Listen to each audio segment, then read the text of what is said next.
nilikula tear gas election 3.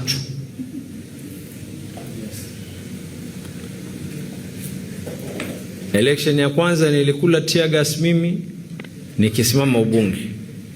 Election ya pili nikakula tear gas mimi nikisimama ubunge.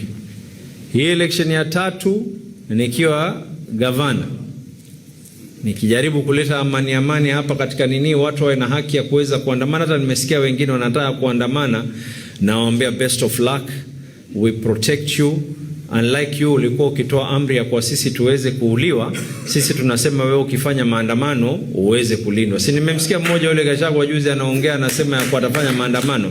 We are telling them that unlike them, wao tulipokuwa sisi tukifanya maandamano ilikuwa si kwa sababu yetu sisi. Sasa hii wao wanafanya maandamano kwa sababu ya nafsi zao wenyewe. Sasa nataka kuambia hivi, nyinyi mlipokuwa sisi tunafanya maandamano, mulisema tupigwe risasi, tufanywe nini. Sisi tunatoa amri, tutatoa masupporters wetu wa protect.